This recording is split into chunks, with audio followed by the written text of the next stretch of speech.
Hello everybody, उम्मीद करता हूँ आप सभी लोग फिट एंड फाइन हो, आपकी स्टडी अच्छी चल रही है, उम्मीद करता हूँ मैं। तो अभी अपने जो सीरीज शुरू कर रखी है 2024 सीजन टीयर 1 के जितने 36 पेपर है उनका सोल्यूशन बनाने की, बेटा उस सीरीज में अपने उस श्रृंखला में कहाँ पहुंच चुके हैं? 9 सितंबर 2024 थर्ड शिफ्ट में आ चुके हैं ना। तो वही अपने 25 क्वेश्चन है, बेहतरीन सोल्यूशन मिलेगा, ज़्यादा से ज़्यादा फायदा उठाइए। और मैं आपका ज़्यादा टाइम वेस्ट नहीं करूंगा, शुरुआत करता हूँ क्वेश्चन को सोल्यूशन करने में, ठीक है।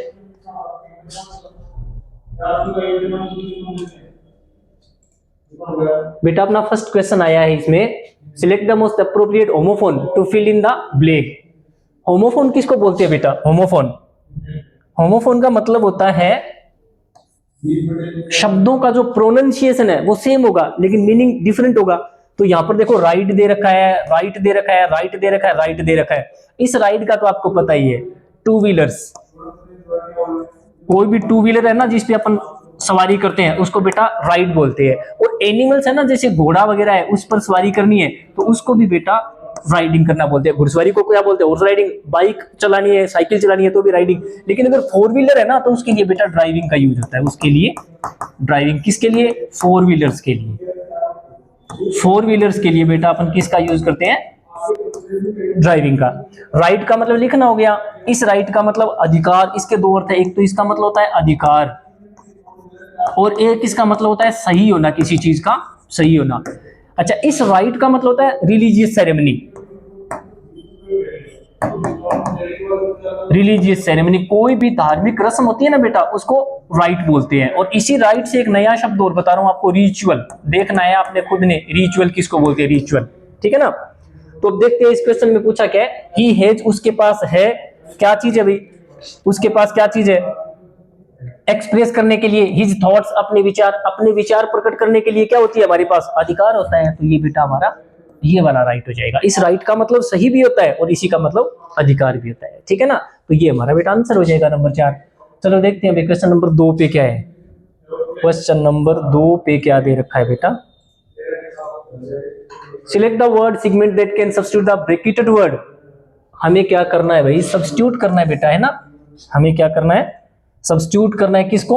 ब्रैकेटेड वर्ड सेगमेंट को, जो ब्रैकेट में डाला हुआ सेगमेंट है। तो ब्रैकेट में तो इस सेगमेंट को डाल रखा है भाई, है ना। तो इसको इनमें से किसी एक से रिप्लेस करना है। तो सबसे पहले तो देखो ईच आ गया और ईच के बाद में पार्टिसिपेंट है। ये कैसी नाउन है? सिंगुलर नाउन है, आपको पता ही है। ईच, एवरी, ठीक है। Each and every, each and every, ठीक है ना। ईदर और या नीदर, ठीक है ना। इनमें से बेटा कुछ भी आ जाए ना, इनमें से कुछ भी आ जाए, ईच एवरी, तो इनके बाद में नाउन हमेशा सिंगुलर लगानी है और वर्ब भी कैसी लगानी है? सिंगुलर। अगर इनके बाद क्या लगा रखा हो? ओव लगा रखा हो, इनमें से कोई भी शब्द आ जाए, each, every, each and every, इधर और निधर, और अगर इनके बाद में ओव लगा रखा हो तो बच्चा नाउन तो हमें प्लूरल लगानी पड़ेगी, प्लूरल नाउन, लेकिन वर्ब फिर भी हमें सिंगुलर लगानी है। पीएन बोले तो प्लूरल नाउन और एसवी बोले तो सिंगुलर वर्ब, ठीक है ना। तो अब इसमें देखो इसने हैव लगा रखा है, बच्चा हमें पता है हैव है वो तो प्लूरल होता है, तो हमें किसका यूज करना पड़ेगा? सिंगुलर का। तो सिंगुलर वाला ये तो है नहीं, वर है वो तो प्लूरल है, हैव है वो भी प्लूरल है, वोज होता तो सिंगुलर होता, हेज होता तो सिंगुलर होता। अब यहाँ पर वोज भी दे रखा है और हेज भी दे रखा है, दोनों ही सिंगुलर है। तो अब इन दोनों में से कौन सा उठाए? अगर मैं यहां पर लगा दूं वोज, तो यहां पर बन जाएगा वोज के साथ मेन वर्ब की थर्ड फॉर्म, और वोज के साथ थर्ड फॉर्म लगाने का मतलब है वाक्य हमारा चला जाएगा पैसिव वॉइस में, ठीक है ना। तो अब यहां पर चेक करो, सब्जेक्ट कौन है? पार्टिसिपेंट। काम क्या कर रहा है? परफॉर्म करना। तो पार्टिसिपेंट ने परफॉर्म किया या पार्टिसिपेंट को परफॉर्म करवाया गया?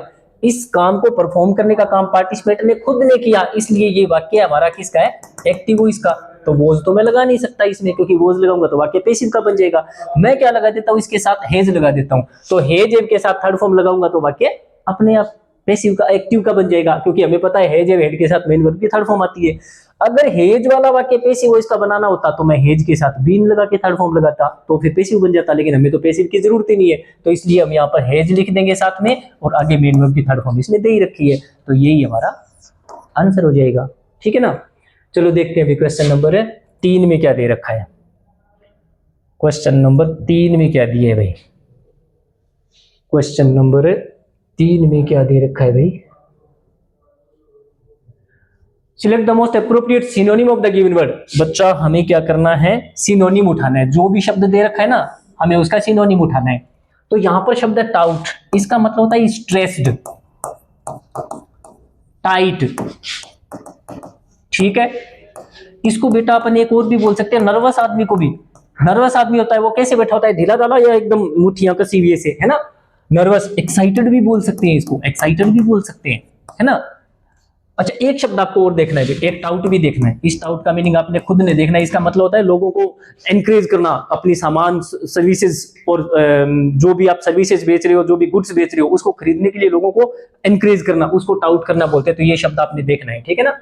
तो टाउट का मतलब बेटा क्या हो गया, टाइट, नर्वस, एक्साइटेड, टाइट। अब इस हमें बताना है इसका सिनोनिम। तो टाइट, तो ये देखो ऑलरेडी टाइट ही दे ही रखा है, पहले से ही दे रखा है, ज्यादा दिमाग ही नहीं लगाना हमें इसमें, तो है ना।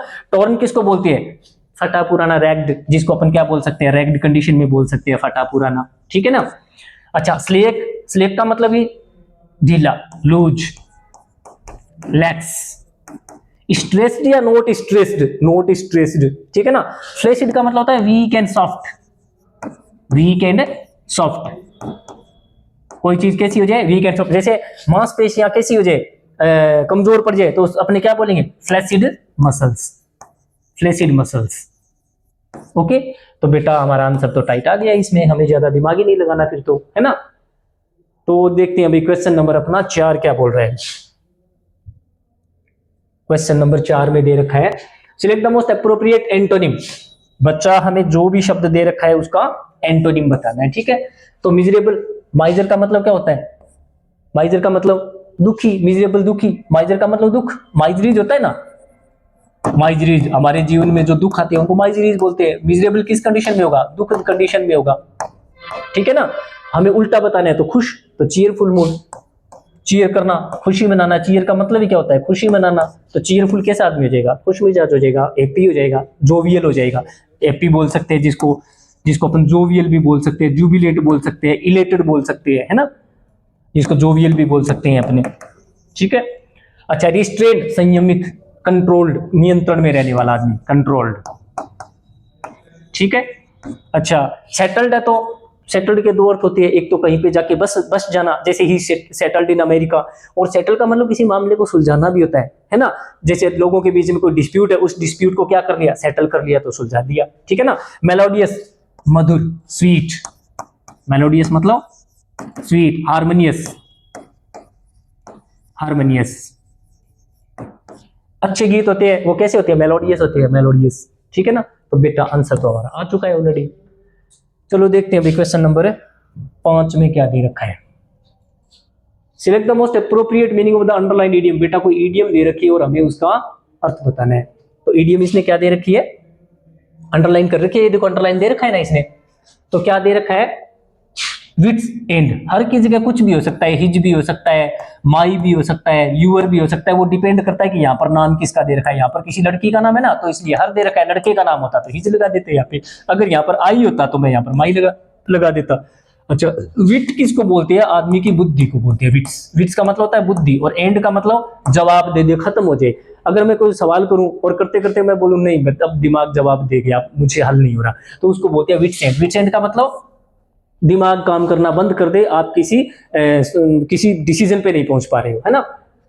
तो आदमी के दिमाग ने काम करना बंद कर दिया, और जिसकी वजह से क्या हो रहा है, ट्राई टू डिसाइड, अब वो डिसाइड नहीं कर पा रहा है। ट्राई टू डिसाइड, वो डिसाइड नहीं कर पा रहा है, अनडिसाइडेड कंडीशन में है। किस कंडीशन में है वो, अनडिसाइडेड कंडीशन में है, कि मैं क्या करूं क्या ना करूं, अनडिसाइडेड कंडीशन में है। तो बेटा देखते हैं इसका मीनिंग कहां पर है। बंदा वरीड तो है ही, काम तो हो नहीं सकता, काम का मतलब शांत होता है, ये तो हो नहीं सकता। वरीड सभी में दे रखा है, कंफ्यूज्ड भी दे रखा है, और कंपोज्ड नहीं, ये तो कट गया, पहले कट गया। हाँ कंफ्यूज्ड इसमें भी है और कंफ्यूज्ड इसमें भी है। अच्छा एनोइड भी है, एनोइड इसमें है, लेकिन एनोइड तीनों में ही है भाई, एनोइड तो है ना। तो बंदा वरीड भी है, कंफ्यूज्ड भी है और एनोइड भी है। यहां पर तो है कि बंदा अनकॉन्शियस हो गया, बेहोश हो गया। यहां पर है कि वो शी नोज, ये तो कट गया, हाँ पहले से काट रखा है। तो कंफ्यूज, एनोइड है दैट शी इंसल्टेड, कि उसने इंसल्ट कर दिया, गलत हो गया, इंसल्ट का तो कोई सवाल ही नहीं है इसमें।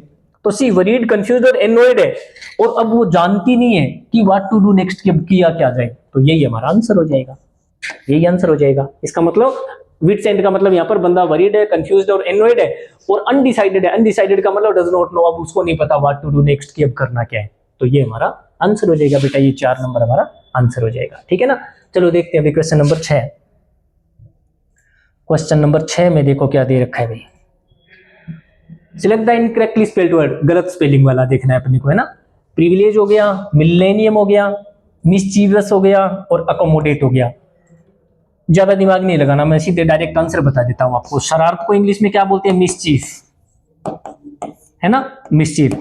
बच्चा जब शब्द के लास्ट में एफ आ जाए और या फिर एफ ई आ जाए तो हमें करना क्या होता है, इन दोनों को हटा दो और वी लगा देते हैं। एफ की जगह क्या लगाते हैं, जैसे लीफ है, लीफ है, बच्चा एफ को हटाकर अपन क्या लगाते हैं, वीएस लगाते हैं। जैसे लाइफ है, एफ ई हटाकर क्या लगाते हैं, वीईएस लगाते हैं, लाइव्स। तो एफ है ना, एफ है, इसका क्या बनाना है, हमें वी बनाना है। यहां पर हमें क्या लगाना है, वी बनाना है ना। तो वी तो आ ही गया, वी तो आ ही गया ये देखो, लेकिन इसमें आई नहीं लगाना, आई नहीं लगाना, सीधा ओ यूएस लगाना है, मिस्चीवस, मिस्चीवस। मिस्चीफ का मतलब होता है शरारत, मिस्चीफ का मतलब क्या होता है, शरारत। और शरारती को क्या बोलते हैं, मिस्चीवस, मिस्चीवस, CHIE। यहां तक तो पहुंच गए, अब क्या कर दो, VOUS लगा दो, मिस्चीवस, मिस्चीवस। इसने बेटा ये देखो आई लगा रखा तो गलत हो गया। प्रिविलेज है, पेपर में बहुत बार पूछा जाता है प्रिविलेज, ध्यान रखना है। मिलेनियम 1000 साल का समय, ए पीरियड ऑफ 1000 ईयर्स, उसको मिलेनियम बोलते हैं बेटा, याद रखना है। अकोमोडेट, अकोमोडेट में सी भी 2 बार आता है और एम भी 2 बार आता है। अकोमोडेट में डबल सी होता है और एम भी डबल एम होता है, ये भी ध्यान रखना है। तीनों बेहतरीन शब्द है। और मिस्चीवस वाला आपको पता लग गया, इसमें आई का यूज नहीं होगा, तो ये हमारा आंसर हो जाएगा 3 नंबर वाला। ठीक है, चलो देखते हैं क्वेश्चन नंबर 7 क्या है भाई। क्वेश्चन नंबर 7 में क्या दे रखा है, चेक करते हैं। Select the option that expresses the given sentence in active voice, active voice बनाना है बेटा। तो क्या दे रखा है, वॉज वर्ब के साथ इसने क्या दे रखा है, थर्ड फॉर्म। हमें पता है वॉज वर्ब के साथ थर्ड फॉर्म है तो पैसिव है, बनाना क्या है, सेकंड फॉर्म बना दो। जिसमें सेकंड फॉर्म दे रखी होगी वो इसका एक्टिव वॉइस हो जाएगा। पैसिव वॉइस में was verb plus third form आती है, एक्टिव वॉइस है तो सेकंड फॉर्म होती है। तो इसमें देख लो, हैज बीन दे रखा है, फालतू ही रामायण दे रखी है, कोई मतलब ही नहीं है। बीइंग दे रखा है, फालतू की रामायण दे रखी है ना। और यहाँ पर देखो एडमायर्ड दे रखा है, तो ये वर्ब की फॉर्म कौन सी है, सेकंड है। इसको मैं थर्ड क्यों नहीं मान सकता, क्योंकि इसके साथ कोई हेल्पिंग वर्ब नहीं है। और आपको पता है सेकंड फॉर्म के साथ किसी हेल्पिंग वर्ब का यूज होता ही नहीं है ना। तो यही हमारा आंसर हो जाएगा, यही आंसर हो जाएगा। ठीक है ना। अब यहाँ पर तो देखो एडमायर के साथ हिव दे रखा है, ये एडमायर सेकंड फॉर्म है, ये वाला एडमायर है ये थर्ड फॉर्म है, क्योंकि इसके साथ कोई ना कोई हेल्पिंग वर्ब दे रखी है। हमें क्या चाहिए, सेकंड फॉर्म चाहिए, तो बच्चा यही हमारा आंसर हो जाएगा। ठीक है ना, ज्यादा दिमाग लगाने की, ये आपको ऑलरेडी पता है कि जो वर्ब के बाद में है वो तो वर्ब से पहले आ जाएगा, जो वर्ब से पहले है वो वर्ब से बाद में चल जाएगा। ठीक है, तो देखते हैं अभी क्वेश्चन नंबर 8 देखते हैं। क्वेश्चन नंबर 8 देखते हैं भाई क्या दे रखा है। Select the option that can be used one word substitution. हमें चाहिए भाई वन वर्ड सब्स्टिट्यूशन। बहुत सारे शब्द दे रखे हैं, ये देखो अंडरलाइन करके, है ना। क्या दे रखा है, underline group of words. Underline की ग्रुप ऑफ वर्ड्स है ना, शब्दों का समूह है, हमें इसको एक शब्द से सब्स्टिट्यूट करना है। तो क्या दे रखा है, कैन कांट बी रीच्ड। जब कैन लिखा हुआ आ जाए बेटा तो उसके लिए लगाना है आपको एबल, या लगाना है ईबल। ठीक है, और जब कांट लिखा हो, कांट लिखा हो तो उसका उल्टा बना देंगे। ठीक है ना। तो इसने क्या दे रखा है, कांट बी रीच्ड। पहले तो बताओ रीच के लिए इनमें से कौन सा शब्द है, रीच के लिए, रीच के लिए, अच्छा नोट लगा रखा है ना, इसने नोट लगा रखा है, नोट लगा रखा है, तो हमें शब्द का उल्टा चाहिए। तो इसमें तो इन लगा के उल्टा बना रखा है, और इसमें इसका उल्टा नहीं बना रखा, ये तो सेम ही शब्द है। अच्छा, इसने IR लगा के उल्टा बना रखा है, और यहां पर इसने उल्टा बना ही नहीं रखा। ठीक है ना। तो अब देखो, एफेबल किसको बोलते हैं, एफेबल मिलनसार। एफेबल किसको बोलते हैं, फ्रेंडली आदमी।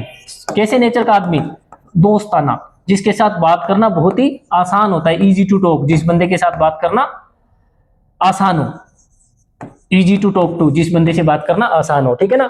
अच्छा, एक्सेस का मतलब होता है पहुंचना। रीच को इंग्लिश में क्या बोलते हैं, एक्सेस, कि मेरी इस चीज तक एक्सेस नहीं है, उस चीज तक मेरी अप्रोच नहीं है, उस चीज तक मेरी रीच नहीं है। तो यहां पर क्या हो जाएगा, एक्सेस का मतलब पहुंच, एक्सेस का मतलब क्या होता है, रीच। लेकिन इसने नोट लगा रखा है तो एक्सेस के साथ क्या लगा दिया इसने, इन एक्सेस लगा दिया। ठीक है ना। और जब केन लिखा है ना, केन लिखा है तो केन की वजह से एबल या ईबल लगा दिया, तो क्या बन जाएगा, ये हमारा आंसर हो जाएगा। ठीक है ना। अगर कोई किताब कैन बी रीड है, कोई ऐसी चीज लिखी हुई है जिसको पढ़ा जा सकता है, तो वो क्या हो जाएगी बच्चा, रीडेबल हो जाएगी, रीडेबल हो जाएगी। ठीक है। और कैन नोट लगा दूं मैं, अगर यहां पर लगा दूं कैन नोट बी रीडेबल, तो क्या हो जाएगा, अनरीडेबल है, अनरीडेबल है, जिसको पढ़ा नहीं जा सकता। ठीक है ना, ये हो जाएगा।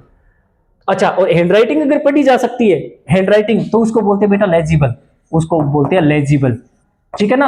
और अगर लिखाई पढ़ी नहीं जा सकती, किसी बंदे ने ऐसे मकोड़े मार रखे कि समझ में नहीं आ रहा, तो आपको पता है अगर शब्द के शुरुआत में एल लगा रखा है तो आई एल लगा दो, तो फिर वो लिखाई कैसी हो जाएगी, इलेजिबल हो जाएगी बच्चा, वो हो जाएगी इलेजिबल। याद रखना है जब कैन दे रखा हो तो एबल लगाना है, और कैन नॉट दे रखा है तो इस एबल वाले शब्द का उल्टा बन जाएगा, फिर इसका बन जाएगा नेगेटिव वर्ड, इसका नेगेटिव जिसको अपन क्या बोलते हैं, मेरे दिमाग में से निकल रहा है, एंटोनिम बन जाएगा, सॉरी एंटोनिम बन जाएगा उसका, ठीक है। क्वेश्चन नंबर 9 देखते हैं भाई, क्वेश्चन नंबर 9 देखते हैं। Parts of the following sentence have been given as options, select the option that contains an error. Error बतानी है बच्चा अपने को, है ना, क्या बताना है अपने को, इसमें एरर बतानी है भाई, अपने को इसमें क्या करना है, एरर बतानी है भाई। ये देखो कंटेंट्स एंड एरर, एरर बतानी है ना। तो parts of the following sentence have been given as options, अच्छा इसी सेंटेंस के टुकड़े कर रखे हैं भाई, अच्छा अच्छा अच्छा अच्छा। तो the T at this cafe, एक तो चाय है जो कहां पर है, एट दिस कैफे, इस कैफे में, और देन दे रखा है, तो दो ही जनों में तुलना हो रही है। देन का यूज किसके लिए होता है बेटा, कंपैरेटिव डिग्री में, कंपैरेटिव डिग्री में यूज होता है ना। तो एक तो चाय कहां पर है, एट दिस कैफे है, और एक चाय कहां पर है, एट द कोस्टा कैफे, दूसरी कोस्टा कैफे पर है। तो बेटा चाय तो दो ही हो गई ना, एक तो इस कैफे वाली और एक इस कैफे वाली, तो दो ही जनों में तुलना हो रही है, तो डिग्री कौन सी चाहिए, कंपैरेटिव। बेटा बेस्ट की जगह क्या लगाना पड़ेगा हमें, बेटर का यूज करना पड़ेगा। बेस्ट और बेटर दोनों का जन्म किससे हुआ है, गुड और वेल से, ठीक है ना। तो गुड पॉजिटिव डिग्री है, बेटर कंपैरेटिव है, बेस्ट सुपरलेटिव है, हमें चाहिए बेटर कंपैरेटिव डिग्री चाहिए। वैसे ये सेंटेंस भी गलत है इसका, हालांकि ये एसएससी सीजीएल में आया हुआ पेपर है, लेकिन क्वेश्चन गलत है ये, क्योंकि एट द कोस्टा लिखा है यहाँ पर, एट द कोस्टा, तो यहाँ पर क्या लिखा है, एट दिस कैफे है, लेकिन इसके पहले किस चीज की बात हो रही है, दैट टी की, तो यहाँ पर क्या है, दैट टी भी तो यूज होना चाहिए था ना, यहाँ पर भी तो दैट टी लिखा हुआ होना चाहिए था ना। अब दैट टी शब्द का यूज तो हम दोबारा कर नहीं सकते, लेकिन इसकी जगह हमें क्या लगाना चाहिए था, दैट लगाना चाहिए था, दैट लगाना चाहिए था, क्योंकि टी है वो अनकाउंटेबल है, अनकाउंटेबल नाउन होती है वो सिंगुलर होती है, तो सिंगुलर के लिए हमें यहाँ पर क्या लगाना चाहिए था, दैट लगाया हुआ मिलना चाहिए था, लेकिन जो कि पेपर में नहीं लगाया हुआ था, ग्रामेटिकली गलत था यह सेंटेंस, ठीक है। हाँ चलो देखते हैं अभी क्वेश्चन नंबर 10 देखते हैं बेटा, क्वेश्चन नंबर, अरे हाँ भाई इसका आंसर भी तो देखना है ना अभी, तो कहां पर है, ये वाला बेस्ट वाला गलत हो जाएगा, बेस्ट वाला गलत हो जाएगा, क्योंकि हमें बेटर लगाना है यहाँ पे। चलो क्वेश्चन नंबर 10 देखते हैं भाई, क्वेश्चन नंबर देखते हैं 10, identify incorrectly spelled word, incorrectly spelled word बताना है बेटा, है ना। तो इसने क्या है, रिसीव्ड, यहाँ पर रिसीव्ड दे रखा है, और यहाँ पर रिसीव, ज्यादा दिमागी मत लगाओ, सी लगाया हुआ आ जाए तो इसके बाद में कभी आई नहीं लगाना, बल्कि ई आई लगाना है बस। तो सी के बाद में ई आई वाला ऑप्शन कहां पर है, ये रहा, सी के बाद में ई आई एक में ही है बस, बाकी है ही नहीं कहीं पर, यही आपका आंसर हो जाएगा, ठीक है। चलते हैं अभी क्वेश्चन नंबर 11 पे बेटा, क्वेश्चन नंबर 11 देखते हैं। Select the most appropriate meaning of the given word, edible, edible के साथ मैं एक शब्द और भी लिखना चाहूंगा, पोर्टेबल। बेटा fit to drink, fit to eat, कोई भी चीज खाने के लायक है वो कैसी होती है बेटा, उसको इंग्लिश में बोलते हैं एडिबल। आप भोजन पकाने वाला तेल लेके आओगे ना, तो उसके ऊपर लिखा होता है एडिबल ऑयल। कौन सा तेल है वो, खाद्य तेल, जिसको खाया जा सकता है, जिससे भोजन पकाया जा सकता है। पीने के लायक कोई चीज है, फिट टू ड्रिंक है, पीने के लिए लायक है, फिट टू ड्रिंक है, तो बेटा वो पोर्टेबल होती है। तो खाने के लायक कौन सी होती है, न्यूट्रिशन होता है उसमें, नेचुरल सी बात है। न्यूट्रिटिव शब्द बना हुआ किसी, बच्चा न्यूट्रिशन तो बना है, और न्यूट्रिशन किससे होता है, खाने पीने वाली चीजों में ही तो होता है ना। तो इसलिए वो जिस चीज में न्यूट्रिशन है वो चीज कैसी हो जाएगी, न्यूट्रिटिव हो जाएगी, ठीक है ना। मॉर्टल कौन होता है, जो मर जाता है, जिसकी मौत होना तय है, जिसका खत्म होना तय है, वो चीजें होती है मॉर्टल, नश्वर। नॉइसम, कोई भी चीज जिसमें बैड फाउल स्मेल हो, having foul smell, having foul या ऑब्नॉक्सियस स्मेल, ऑब्नॉक्सियस स्मेल, जिसमें खराब स्मेल आ रही हो, गंदी स्मेल आ रही है, ठीक है ना। तो फिर वो चीज कैसी हो जाएगी, वो अनप्लेजेंट हो जाएगी, सीधी सी बात है। वो चीज अच्छी थोड़ी ना लगेगी, वो तो बुरी लगेगी, है ना, अनप्लेजेंट हो जाएगी। अच्छा, नॉक्सियस का मतलब भी खराब होता है, हार्मफुल। नॉक्सियस का मतलब भी क्या होता है, हार्मफुल, नुकसानदायक, जिसको पॉइजनस बोल सकते हैं, जहरीला। अब बेटा पॉइजनस चीज है तो वो कोई अच्छी थोड़ी ना होगी, वो भी तो बुरी होती है, वो भी तो हार्मफुल ही तो होती है ना। तो एक्चुअल में हमारा आंसर हो जाएगा इसमें 3 नंबर। चलो देखते हैं क्वेश्चन नंबर 12 में क्या दे रखा है। क्वेश्चन नंबर 12 में अपने को दे रखा है, select the most appropriate synonym of the given word. बच्चा हमें जो भी शब्द दे रखा है उसका सिनोनिम बताना है। कॉन्फिस्केट का मतलब होता है जब्त कर लेना, क्या कर लेना, जब्त कर लेना। आप एयरपोर्ट वगैरह पे जाओ, जाते ही आपका पासपोर्ट रख लिया जाएगा आप पर, तो पुलिस केस है, तो उन्होंने आपके डॉक्यूमेंट्स को क्या कर लिया, कॉन्फिस्केट कर लिया। और कॉन्फिस्केट करने को बोलते हैं सीज करना। सीज दो होते हैं, एक चीज और भी देखना पड़ेगा आपको, SEIGE, सीज, इसका मतलब होता है घेरा डाल लेना। कोई पुलिस आर्मी वगैरह किसी एरिया पे सैनिक घेरा डाल ले तो उसको, उसके लिए ये वाली स्पेलिंग होती है, और जब्त करना है तो उसके लिए ये हो जाएगा। एक चीज और भी होता है, एक चीज इसका मतलब काम करना बंद कर देना, सीज हो जाना, जैसे इंजन सीज हो गया, ठीक है ना। रीस्टॉक, स्टॉक का मतलब तो स्टॉक है, री है तो दोबारा, ठीक है ना। आप रिप्लेनिश कर रहे हो, रिप्लेनिश का मतलब होता है लबालब भर देना, रिप्लेनिश कर देना। किस चीज को, अपनी दुकान वगैरह को, किस चीज से, with fresh supply, with fresh, ताजा। अब वो ताजा चीज क्या चीज है, वो ताजा स्टॉक भी हो सकता है, और स्टॉक को आप सप्लाई भी बोल सकते हो, सप्लाईज भी बोल सकते हो, जिसको आप बिल्कुल सप्लाईज भी कह सकते हो। टिटिवेट, अपने आप को सजाना संवारना, तैयार करना, किस चीज के लिए कि मैं अच्छा दिखूं, तो क्या बोलेंगे इसको, to make oneself, make oneself look good, अपने आप को सुंदर बनाना, सजाना संवारना। इसके लिए बड़े बहुत प्यारे प्यारे शब्द बता रहा हूं, तो प्रीम, प्रीन और प्रिम्प,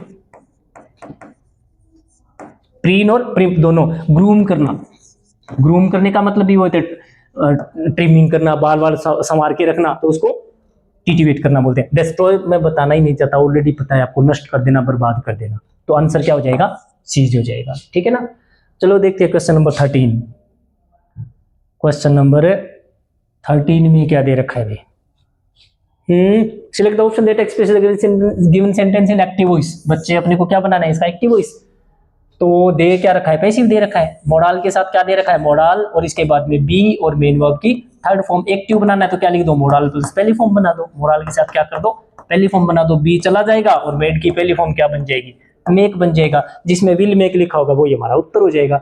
तो विल मेक मुझे तो बेटा सिर्फ एक ही जगह दिखाई दिया और कहीं दिखाई नहीं दिया। यहाँ बी लगा रखा है, बी लगा रखा है, शेल लगा रखा है ना। देखो बी दे रखा है साथ में, तो बेटा आंसर बस यही हो जाएगा, ज्यादा दिमाग लगाने की जरूरत ही नहीं है। आपको पता है जो इसके बाद में है, जो वर्ब के बाद में है वो पहले आ जाएगा, जो वर्ब से पहले है वो बाद में चला जाएगा, ठीक है ना। The people will make in president, okay, ये हो जाएगा। चलो देखते हैं अभी क्वेश्चन नंबर 14। क्वेश्चन नंबर 14 देखते हैं। Part of a sentence are given below in jumbled order. Arrange the parts in the correct order to form a meaningful sentence. अच्छा PQRS दे रखा है भाई, पैरा जंबल दे रखा है, ये देखो जंबल्ड ऑर्डर दे रखा है ना। तो अब हमें इनको सही सीक्वेंस में सेट करना है ना। तो इसने दे रखा है having the opportunity of observing peoples, we respect and appreciate their point of views, the advantage of traveling different places and और culture, custom and lifestyle is that। आपको मैं 50 बार बोल चुका हूं, एक बार फिर सलाह देना चाहूंगा, बेटा इसका कभी हिंदी अनुवाद करके मत बनाओ। दूसरा सीक्वेंस, इसका जो ऑप्शन दे रखे, ऑप्शन देखे बिना कभी हल मत करो। अब मैं हल करने का तरीका बताता हूं आपको। अगर कभी भी ये लगाया हुआ आ जाए तो इसके पहले एक नाउन होगी, इसके बाद में भी एक नाउन जरूर होती है कि नहीं होती है। तो यहाँ पर पीपल्स दे रखा है, पीपल्स दे रखा है, तो अब बताओ पीपल्स के बाद में वी आ सकता है क्या, नहीं आ सकता, क्योंकि ये तो प्रोनाउन है, ठीक है ना।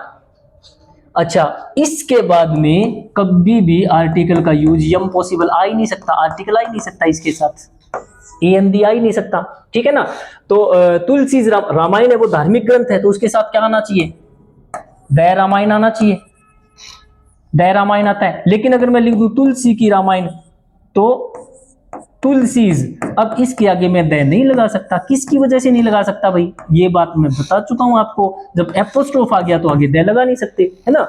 तो जब ये लगा रखा है तो इसकी वजह से दया अपने लगा नहीं सकते। तो नेचुरल सी बात है, किसके बारे में बात हो रही है, कल्चर के बारे में। और जिस शब्द के लास्ट में यू आर ई लगा रखा हो वो पक्की बात है नाउन ही तो होती है। और हमें चाहिए भी क्या, हमें इसके बाद में नाउन ही तो चाहिए। तो क्या हो जाएगा, पी के बाद में हमें क्या चाहिए, एस चाहिए, पी के बाद में आ जाएगा एस, ओके। अब एक चीज और देखो, एंड कैसी चीजों को जोड़ता है आपस में, सिमिलर को या डिसिमिलर को, सिमिलर चीजों को। अब देखो एंड के पहले यहां पर क्या दे रखा है, ट्रेवलिंग, आईएनजी दे रखा है, तो एंड के बाद वाले पार्ट में भी क्या आएगा, चौथी फॉर्म यानी आईएनजी जरूर आएगा। और बच्चा इसमें देखो हैव में ये देखो आईएनजी दे रखा, हैविंग दे रखा है ना। तो बताओ ये हो गया, the advantage of travelling different places and, are के बाद में फिर अपना पी चला जाएगा, आर के बाद में अपना पी चला जाएगा, क्योंकि आर के सबसे पहले आर आया ना, अब आर के बाद में पी वाला क्यों जाएगा, क्योंकि यहाँ पर आईएनजी है, तो देखो यहाँ पर भी तो आईएनजी वाला चाहिए हमें, तो आर के बाद में क्या चला गया, पी चला गया, ठीक है ना।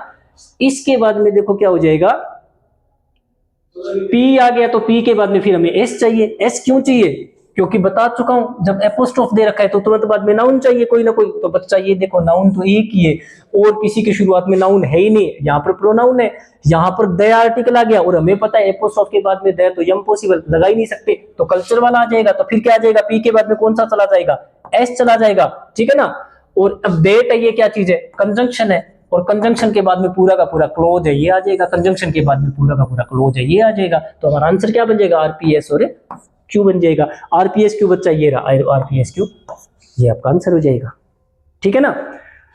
तो चलो देख, अब इनमें से आपको इतना दिमाग नहीं लगाना, अब मैंने क्या है समझाने के चक्कर में चीजें थोड़ी ज्यादा ज्ञान दे दिया आपको, थोड़ा सा आप चीजों को हल्का रखो, बस इतना ही पकड़ लो, इसके बाद में ये जाएगा, ठीक है ना, और इसके बाद में ये जाएगा, ठीक है ना। आर के बाद पी जाएगा, देखो आर के बाद पी जाएगा, तो ये देखो बीमारी कट रही थी ना पहले, आर के बाद पी, ठीक है ना, और पी के बाद में क्या जाएगा, एस जाएगा, तो देखो पी के बाद में ये रहा एस, इतने में समस्या का समाधान हो गया था, लेकिन हमने चीजों को और ज्यादा एक्सप्लेन करने के चक्कर में थोड़ा सा जटिल कर दिया चीजों को, है ना। चलो आगे बढ़ते हुए क्वेश्चन नंबर 15 देखते हैं। क्वेश्चन नंबर 15 देखते हैं अभी क्या दे रखा है। Select the most appropriate synonym of the bracketed word. हमें बताना है सिनोनिम किसका, ब्रैकेटेड वर्ड, जिस वर्ड को ब्रैकेट में डाल रखा है। बेटा जब किसी चीज की समरी बनाते हो तो आप उस चीज को लेंथ ठीक करते हो, सार निकालते हो। मूवी देख के आते हो 3 घंटे की और घर पे आके राम कहानी सुना देती हो, कहानी 5 मिनट में, तो आपने उसकी क्या सुना दी, समरी सुना दी, ठीक है ना।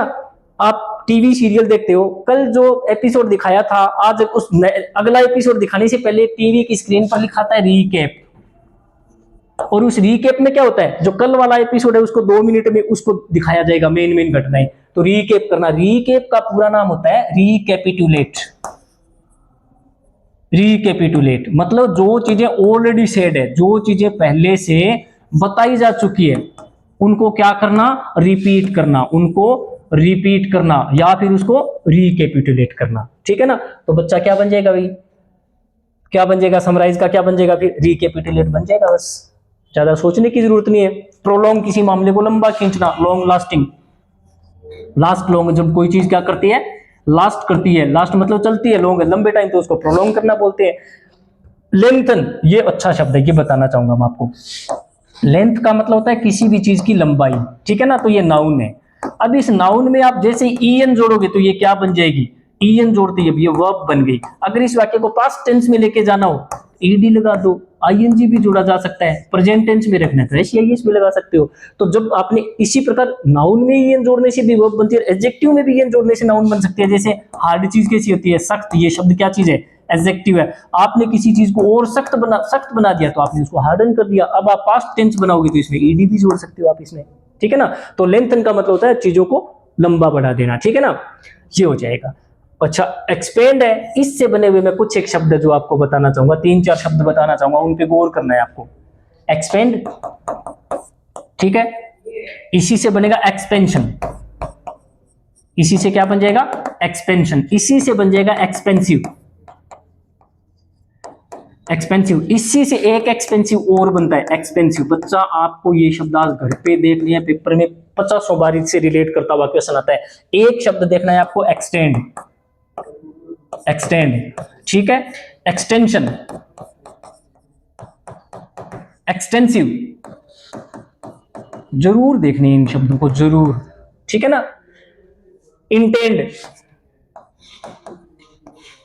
और इंटेंशन, ये जरूर देखने हैं आपको, इन शब्दों को जरूर देखना है, इंटेंशन, ठीक है ना, ये शब्द देखने हैं। देखो एक्सटेंड से बन गया, एक्सटेंशन भी बन गया, एक्सटेंसिव बन गया, एक्सपेंड से क्या बन गया, एक्सपेंशन भी बन गया, एक्सपेंसिव भी बन गया। और इनमें देखो अंतर, यहां पर ए है और यहां पर ई है, इतना सा चेंज होता है, बहुत ज्यादा चेंज आ जाएगा। ये 4 पार्ट देख लिया आपने घर पे आज, ठीक है ना। चलो क्वेश्चन नंबर अपने क्या देखे भी, ये तो बन गया था, अपना उत्तर तो आ ही गया था, ये आंसर तो अपना बन ही गया था, रिकैपिटुलेट। चलो क्वेश्चन नंबर 16 देख लेते हैं, क्वेश्चन नंबर 16 देख लेते हैं। Select the option that can be used as one word substitution. क्या देखना है हमें, one word substitution for the given group of words. शब्दों का समूह दे रखा है, इसकी जगह में एक ही शब्द देखना है। In order of law, law की तरफ, कानून की तरफ से दिया गया ऑर्डर, जिसमें क्या बोला गया है, रिक्वायर है किनके लिए, लोगों के लिए, कि वो इंडोर रहे। इंडोर मतलब बाहर निकले, आप गलियों में बाहर निकले या घरों में रहे, घरों में रहे तो बेटा क्या लग गया, कर्फ्यू लग गया बस। रिस्ट्रिक्शन किसको बोलते हैं, नजरबंद। रिस्ट्रिक्शन में भी आप रहते तो घर पर ही हो, लेकिन आपकी पहरेदारी करने के लिए पुलिस मैन या कोई खड़े कर दिए जाएंगे वहां पर, वो रिस्ट्रिक्शन होता है। और कर्फ्यू में पुलिस नहीं होती, बस आपको अपनी मर्जी से घर पे रहना होता है, बाहर निकलोगे तो पेनल्टी लग सकती है, ठीक है ना। चेक इन का मतलब होता है आप किसी होटल या एयरपोर्ट पर पहुंच के जहां आपकी तलाशी होती है उसको चेक इन बोलते हैं, जहां आपकी जांच होती है। और आप किसी होटल वगैरह में पहुंचते हो तब आपका चेक इन होता है, मतलब इंफॉर्मेशन, किस चीज की इंफॉर्मेशन, ऑफ अराइवल, कि भाई मैं इतने बजे आया हूं, वो आपको रजिस्टर में नोट करना होता है, उसको बोलते हैं चेक इन करना। एयरपोर्ट पे और होटल में जहां पर आपकी कागज वगैरह की जांच होती है वो भी चेक इन होता है। लिमिट का मतलब आपको पता ही है, दायरा या सीमा किसी चीज की, रेंज किसी चीज की, ठीक है, ये हो जाएगा। चलो देखते हैं अभी क्वेश्चन नंबर है 17। क्वेश्चन नंबर 17 में क्या दे रखा है, which of the following idioms mean to steal from a shop. Idiom दे रखी है मुहावरा, जिसका मतलब है स्टील चुरा लेना, फ्रॉम ए शॉप, एक दुकान से चीज चुराओगे तो क्या देखा है, 5 finger discount, green thumb, golden opportunity, black ship. अच्छा, जब आपको कोई चीज चुराओगे तो हाथ का यूज करना पड़ेगा, नहीं करना पड़ेगा, ठीक है ना। और हाथ में उंगलियां कितनी होती है, 5, ठीक है ना। और उन 5 उंगलियों का यूज करते ही आपको क्या मिल गया, डिस्काउंट मिल गया, कितना, पूरा का पूरा डिस्काउंट मिल गया, धीरे से छुपा के जेब में डाल ली तो कितना डिस्काउंट मिल गया, 1 भी रुपया नहीं लगा आपका, तो 5 फिंगर डिस्काउंट। कि कितना डिस्काउंट मिला तेरे को, क्या भाई 5 फिंगर डिस्काउंट, मतलब मैंने धीरे से चुपके से जुराबे उठा के बैग में डाल दी थी तो पूरा डिस्काउंट हो गया। तो दुकान में से जब कोई चीज चुराते हैं ना उसको बोलते हैं 5 फिंगर डिस्काउंट। ग्रीन थंब, आपके अंगूठे और हाथ हरे कब हो जाते हैं, अगर आप पेड़ पौधों में पानी डालो, सब्जियां उगाओ। तो जिस बंदे को बागवानी करने का शौक है, बागवानी करता है जो आदमी, उसको ग्रीन थंब बोलते हैं। गोल्डन अपॉर्चुनिटी में बताना ही नहीं चाहता, सभी को पता है, सुनहरा मौका, ठीक है। ब्लैक शिप, बदनाम आदमी, आपके परिवार में ऐसा आदमी जो आपके परिवार का नाम और इज्जत खराब कर रहा है, वो आपके परिवार में काली भेड़ है, ब्लैक शिप है वो आदमी, ठीक है ना। चलो क्वेश्चन नंबर 18 देखते हैं भाई। क्वेश्चन नंबर 18 में क्या दे रखा है, parts of the following sentence have been given as options, select the option that can contains an error. बच्चा इस सेंटेंस के टुकड़े कर रखे हैं और एरर बतानी है। इससे इजी क्वेश्चन आपको आने वाले 200 साल तक पेपर में नहीं मिलने वाला। आर दे रखा है बेटा, आई के साथ तो आर आता ही नहीं, आई के साथ तो एम आता है ना, तो क्या हो जाएगा, ये हो जाएगा। हाँ, आई के साथ इज तो आ सकता है, जैसे आई इज ए वोवल, जैसे आई एक स्वर है, तो अब यहां पर आई का अर्थ मैं नहीं लगाना, यहां पर आई का अर्थ मैं नहीं है, यहां पर आई का अर्थ आई है, यहां पर आई का मतलब आई है। आई इज आई होता है वोवल स्वर, और जब आई का मतलब होता है मैं, आई का मतलब क्या होता है मैं, तब आई के साथ हमें क्या लगाना होता है, एम लगाना होता है। लेकिन आई के साथ आर तो बच्चा लगाना ही नहीं है। हाँ, आई के साथ वर लगा सकते हैं अगर साथ में क्या दे रखा होता, if I were A bird, if I were A bird, काश मैं एक पक्षी होता, यदि मैं एक पक्षी होता। और इफ के बाद तो आपको पता ही है यार, यहाँ पर आई क्यों ही सी है तो भी वर लगाना पड़ेगा, क्योंकि ये इमेजिनरी सेंटेंस होते हैं, ठीक है ना। तो चलो भी देखते हैं क्वेश्चन नंबर 19। क्वेश्चन नंबर 19 देखते हैं भाई क्या दे रखा है। Select the most appropriate option to substitute underline segment in the given sentence. There are many factories, अच्छा अंडरलाइन किया हुआ कोई सेगमेंट है ना, इसको बताना है हमें, सब्स्टिट्यूट करना है इन शब्दों से। There are many factories in the operative area of the city, यहां पर क्या चीज है, फैक्ट्री, और है कहां पर, एरिया में। तो फैक्ट्री लगाने के लिए कौन सा एरिया चाहिए भी, ऑपरेटिव चाहिए, एक इंडस्ट्रियल चाहिए, एक मैकेनिकल चाहिए, एक सर्विसेबल चाहिए, एक इंडस्ट्रियल। बेटा मेरे बताने से पहले ही पता है वो इंडस्ट्रियल एरिया ही होता है, फैक्ट्रियां लगी है तो वो तो इंडस्ट्रियल एरिया होगा, नेचुरल सी बात है। इंडस्ट्रियस का मतलब होता है हार्ड वर्किंग आदमी, मेहनती। इसके लिए मैं कई सारे शब्द आपको ऑलरेडी करवा चुका हूं, लेबोरियस हो गया, इंडस्ट्रियस हो गया, ठीक है ना, आसिडुअस हो गया, ठीक है ना, अर्डेंट हो गया, ठीक है ना, मैकेनिकल, प्रोड्यूस्ड बाय मशीन्स या रिलेटिंग टू मशीन्स, मशीनों से संबंधित कोई चीज है तो उसको बोलते हैं मैकेनिकल, या कोई चीज मशीनों से पैदा हो रही है उसको भी बोलते हैं मैकेनिकल। सर्विसेबल, सर्विसेबल मतलब कोई चीज इस कंडीशन में है कि वो काम दे सकती है, फंक्शन कर रही है, वो फंक्शनल है, बंद नहीं है, काम कर रही है, वो फंक्शनल है, ठीक है ना। वाइबल, इसको बोल सकते हैं वाइबल, ठीक है ना, जो चल रही है। ऑपरेटिव कंडीशन में भी कह सकते हो, ऑपरेट करने के लायक है वो, तो उसको अपन बोल सकते हैं ऑपरेटिव कंडीशन में वो ऑपरेटिव है, ठीक है। अच्छा क्वेश्चन नंबर 20 देखते हैं बच्चा। क्वेश्चन नंबर 20 में क्या दे रखा है भाई? Question number 20, select the option that can be used as one word substitution. हमें बताना है वन वर्ड सब्स्टिट्यूशन किसका? Of the given group of words. Compulsion, compulsion है कोई चीज तो वो आपके लिए इच्छा की बात है या कंपल्सरी हो गई है? कंपल्सरी, ठीक है ना। मोरबिड है तो गंदे, बहुत बुरा, लत, एक तरह से उसका क्या हो गया, आपको एडिक्शन हो गया, जिस चीज का लत लग गई। मोरबिड का मतलब होता है गंदा, इतना गंदा कि वो लत बन गई आपके लिए। क्या करना? कंपल्सरी हो गई है। कंज्यूम करना एल्कोहल कंटिन्यूअसली, कि आपको एल्कोहल कंज्यूम करना ही पड़ेगा, पीनी ही पड़ेगी हर हाल में, लत लग गई है, तो उसको बोलते हैं बेटा डिप्सोमेनिया। डिप्सो का मतलब होता है थ्रस्ट, इस डिप्सो वर्ड का मतलब होता है थ्रस्ट। और थ्रस्ट का रिलेशन किससे संबंधित होता है? लिक्विड चीजों से। तो फिर यहाँ पर एल्कोहल है वो किस कंडीशन में होता है? लिक्विड कंडीशन में होता है, ठीक है ना। क्लेप्टो मेनिया, क्लेप्टो चोरी का, स्टीलिंग थिंग्स। अगर आपको चोरी करने की लत लग जाए कि ससुराल जाओगे तो वहां से भी कुछ ना कुछ तो लेके ही आओगे साथ में चुरा के, तो क्लेप्टोमेनिया हो गया। मैनियक आदमी कौन सा होता है? एक आदमी जो बिहेव करने लग जाए कैसे? ए मैन बिहेव्स कैसे? जंगलियों की तरह, वाइल्डली, या फिर एंड स्टूपिडली, मूर्खों की तरह, स्टूपिडली, इसको बोलते हैं मैनियक। या मैनियक और भी कह सकते हैं जब किसी आदमी को किसी चीज से बेहद प्रेम हो जाए, ठीक है ना। हैविंग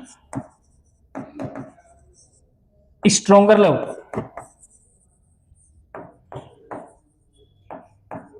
फॉर समथिंग भी हो सकता है, और सम बडी भी हो सकता है। किसी बंदे या किसी चीज के लिए आपके मन में बहुत गहरा प्यार हो जाए तो उसको मैनियक बोलते हैं। स्टाइरोमेनिया, मेनिया का मतलब वही है। इसके लिए आप क्या कह सकते हो? कंपल्सन भी बोल सकते हो, इसको आप कंपल्सन भी बोल सकते हो, इसको आप डिजायर भी बोल सकते हो, ठीक है ना। इस मेनिया शब्द का अर्थ है ये मेनिया का। डिजायर भी बोल सकते हो, पैशन भी बोल सकते हो, पैशन, ठीक है ना। और जब स्टाइरो लिखा है ना तो किसके लिए? For sexual intercourse, for sexual intercourse, sexual intercourse है, ठीक है ना। इसको बोलते हैं सेटाइरोमेनिया। चलो अभी क्वेश्चन नंबर 21 देखते हैं बेटा। क्वेश्चन नंबर 21 देख लेते हैं क्या दे रखा है इसमें। क्वेश्चन नंबर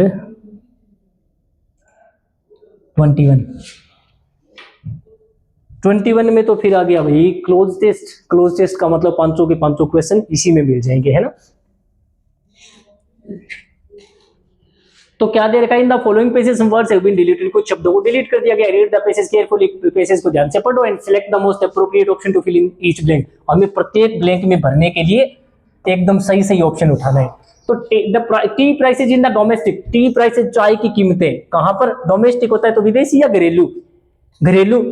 अच्छा, अब वो घरेलू क्या चीज? अभी मार्केट कीमतें तय होती है, वो मार्केट में होती है, एक फील्ड में होती है, एक जोन में होती है, एक एरिया में होती है। कीमतें तो बेटा बाजार में ही तय होती है, तो इसका आंसर मार्केट बन जाएगा बस, है ना। तो टी प्राइस चाय की कीमतें कहां पर? इन द डोमेस्टिक मार्केट, घरेलू बाजार में। कंटिन्यू है, रुक गई है, चल रही है।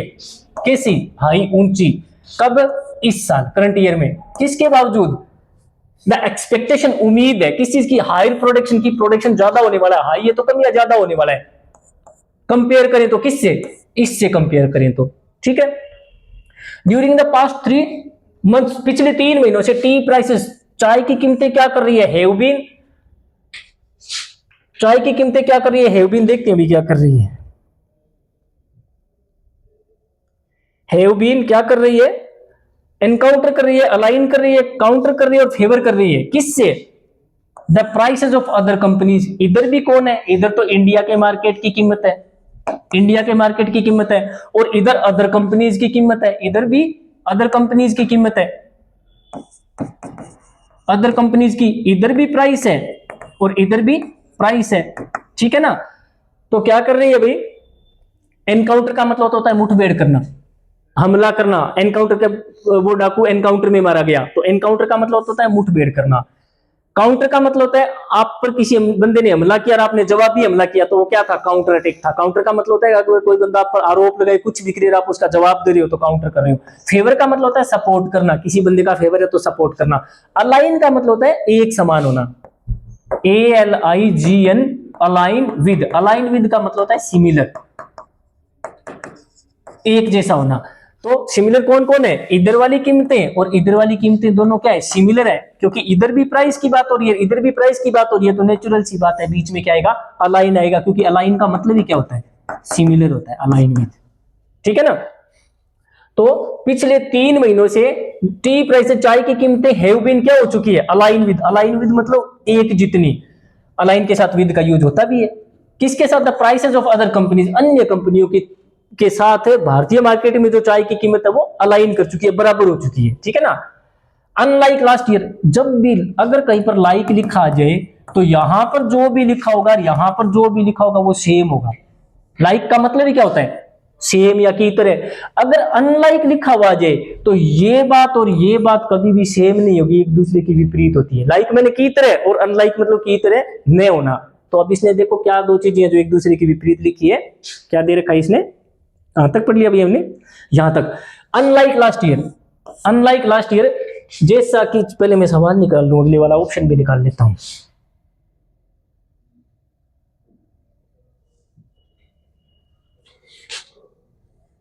अनलाइक लास्ट ईयर क्या हुआ, tea prices have generally shown, चाय की कीमतों ने शो किया है, when tea prices rose dramatically. अब सुनो, जब यहां पर कोमा लगाया हुआ आ गया ना, यहां पर कोमा लगाया हुआ आ गया, तो ये जो बात लिखी गई है ना, ये बात लिखी गई है वो इसके लिए नहीं लिखी गई है, वो इसके लिए नहीं लिखी गई है। अगर इसके लिए लिखी गई होती तो फिर वहां पर कोमा नहीं लगाया होता, ये बात लिखी गई है इसके लिए, है ना। तो पिछले साल क्या हुआ, चाय की कीमतें क्या करी, राइज करने का मतलब नीचे गई, ऊपर गई, ऊपर गई, और ड्रामेटिकली है तो धीरे धीरे या नाटकीय तरीके से, ड्रामे की तरह एकदम से ऊपर उठी चीजें, है ना। तो यहां पर चीजें, कीमतें क्या कर रही है, नाटकीय तरीके से ऊपर उठ रही है। अच्छा, और बीच में क्या दे रखा है, रिडक्शन। अब रिडक्शन का मतलब तो कमी है, कमी तो आएगा ही नहीं, क्योंकि हाई पहले ही बता दिया, हाई है कीमतें, तो रिडक्शन तो करेगी नहीं। अप ट्रेंड कर रही है, अप ट्रेंड। अप ट्रेंड का मतलब ऊपर जा रही है, डाउन ट्रेंड है तो चीजें नीचे जा रही है। लेकिन सुनो, राइज राइज ड्रामेटिकली में अप ट्रेंड में थोड़ा सा अंतर है। अप ट्रेंड का मतलब होता है चीजें बढ़ तो रही है ऊपर लेकिन धीरे धीरे, और डाउन ट्रेंड है तो भी ट्रेंड बन गया। ट्रेंड का मतलब चीजें एकदम करती है या धीरे धीरे, धीरे धीरे। डाउन ट्रेंड है तो चीजें धीरे धीरे नीचे जाएगी। और पिछले साल क्या हुआ था, एकदम से ऊपर उठी, क्योंकि राइज कर रही है, वो भी ड्रामेटिकली कर रही है ना। तो यहां पर क्या हो जाएगा, कीमतें है वो अप ट्रेंड कर रही है।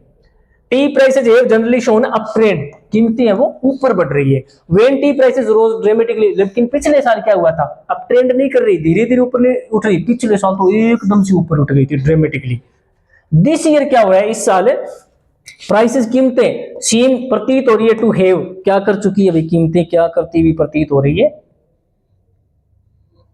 इस साल कीमतें क्या करती हुई प्रतीत हो रही है भाई, क्या कर रही है, एट ए रादर हाई लेवल, एक ऊंचे लेवल पर जाकर के, एक हाई लेवल पर जाकर के क्या कर चुकी है कीमतें, जब अप ट्रेंड करती है, जब कोई चीज अप ट्रेंड करती है या कोई चीज डाउन ट्रेंड करती है, तो मुझे बताओ वो एकदम से काम होता है कि एकदम से नहीं होता, एकदम से नहीं होता। अप ट्रेंड करती है तो भी धीरे धीरे ऊपर उठ रही है, डाउन ट्रेंड करती है तो भी धीरे धीरे नीचे जा रही है। तो धीरे धीरे के लिए इसमें कौन सा चीज है, उसमें क्या आ गई, कीमतों में स्टेबिलिटी आ गई है। कीमतों में क्या आ गई, स्टेबिलिटी आ गई है, स्टेबिलिटी आ गई है। और बच्चा स्टेबिलिटी के लिए, स्टेबिलिटी से ही कौन सा शब्द बना है, स्टेबलाइज बना है, इसी से तो बना है ना। तो अब कीमतों में क्या आ गई है, स्टेबिलिटी, स्टेबलाइज कर चुकी है वो। और कहां पर, एक ऊंची कीमत पर। ऊंचा तो पहले से बता ही रखा है इसने, ये देखो हाई है, तो ऊंची कीमतें एक जगह पे आके स्टेबल कर गई। लेकिन पिछले साल क्या हुआ था, टिकी नहीं थी, एकदम से स्काई रॉकेट कर गई थी, एकदम से कीमतें बढ़ गई थी। ठीक है ना। अच्छा, in the subsequent 4 months, subsequent का मतलब होता है लेटर टाइम, आने वाला टाइम।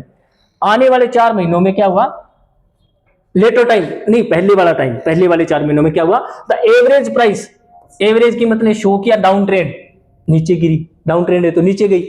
अच्छा, अब बताओ यहां पर बात 4 मंथ्स की हो रही है, तो अगले क्वेश्चन में पूछा क्या है इसमें, in the subsequent 4 months the average price. अब एवरेज किसकी निकाली है इसने, weekly, monthly, half yearly, yearly. बच्चा जब बात ही 4 महीनों की हो रही है तो फिर वो तो एवरेज तो महीने की निकालनी पड़ेगी ना, तो क्या हो जाएगा, मंथली हो जाएगा बस। तो क्या हो जाएगा, in the subsequent 4 months the monthly average price showed A down trend. पिछले 4 महीनों में जो कीमत है उसने डाउन ट्रेंड शो किया, और वो भी औसतन, जब चारों महीनों की औसत निकाली गई, एवरेज निकाली गई, तो ये हमारा आंसर हो जाएगा। चलो बेटा, चौथे सॉल्यूशन के साथ फिर मिलता हूं आपसे, और ध्यान इन क्वेश्चन पेपर को जितना सीरियसली लोगे उतना ही आपका सिलेक्शन श्योर होने वाला है, ये मैं आपको लिख के दे सकता हूँ। मिलते हैं अगले पेपर सॉल्यूशन के साथ। खुश रहो, मस्त रहो, मेहनत करते रहो।